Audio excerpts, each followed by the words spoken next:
दोस्तों नमस्कार। आपका हार्दिक स्वागत है आपके अपने चैनल लीगल आई में। ये अंधकार से प्रकाश की ओर चलने की व्यवस्था का चित्रण करता है। दोस्तों, ईश्वर ने इस ब्रह्म जगत में, जीव जगत में जितने भी जीव पैदा किए हैं सब संपूर्ण हैं। अगर मेडिकल साइंस के अकॉर्डिंग उसको कंपेयर करते हैं तो जो गुण मनुष्य मादा में है वही जानवरों की मादा में है। जो गुण मनुष्यों के मानव में है उनके भी मानव में वही गुण है। तो फिर अंतर क्या हुआ? अंतर हुआ सिर्फ बुद्धि बल का। लेकिन वो भी अगर कई जगह हम देखते हैं तो जानवर आदमी से ज़्यादा समझदार है, लेकिन आदमी उनसे पिछड़ता जाता है। लेकिन क्योंकि एक स्वाभाविक कला है, ये बोलचाल लेता है और उनकी भाषा को नहीं समझता और वो हमारी भाषा नहीं समझते, इसलिए कुछ लोगों ने अपना वर्चस्व बनाने के लिए आदमी की योनि को संपूर्ण योनि बता दिया है। अगर हम इस बात को प्रज्यूम कर लेते हैं कि आदमी की योनि संपूर्ण है तो फिर हम दुखी क्यों हैं? हमें मूल्यांकन करना चाहिए कि हमारे चारों तरफ जो जीव जंतु हैं उनके अंदर क्या क्या कमी छोड़ी गई है या क्या क्या वो नहीं कर सकते। वो पराधीन हैं। पराधीन इसलिए हैं कि उनके विचारों को हम नहीं समझ सकते या वो व्यक्त नहीं कर सकते। लेकिन अगर आपकी बुद्धि सूक्ष्म हो तो पता लगेगा कि ये भी एक भ्रांति ही है। अगर आपने घर में आपने कोई जीव पाला है, बेशक वो खरगोश ही है, तो जब आप घर में आते हैं तो वो आपके साथ जो है खेलना चाहता है, और जब वो आपके साथ 2 मिनट खेल लेता है, समय बता लेता है, तब वो प्रसन्न हो जाता है और तब आपको भी प्रसन्नता होती है। तो इसका मतलब ये हुआ कि मूल रूप में एक सिद्धांत छुपा हुआ है, वो है प्रसन्नता। प्रसन्नता कैसा है?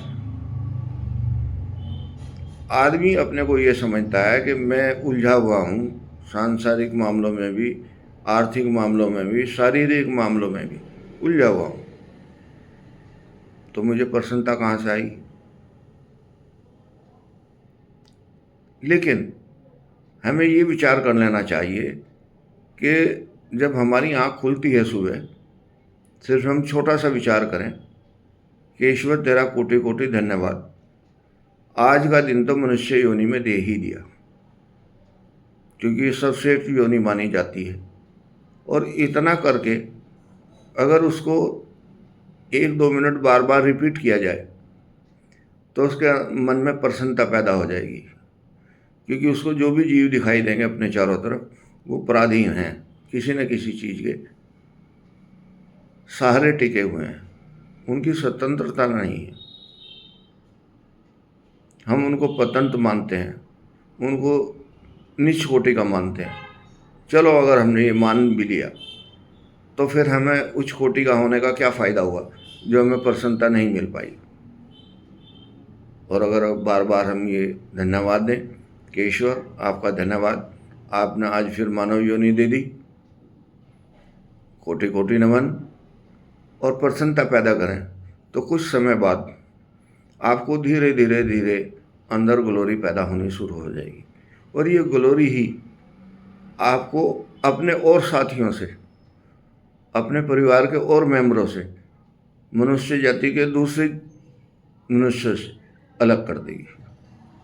और ये अलग होना ही मोक्ष है। मोक्ष कोई ऐसा कारखाना नहीं है कि वहाँ जाने के बाद आपके ऊपर पेंट पॉलिश होगा, बाहर आ जाएंगे आप। मोक्ष तो एक मानसिक अवस्था है जो आपको अंदर से प्रफुल्लित करती है।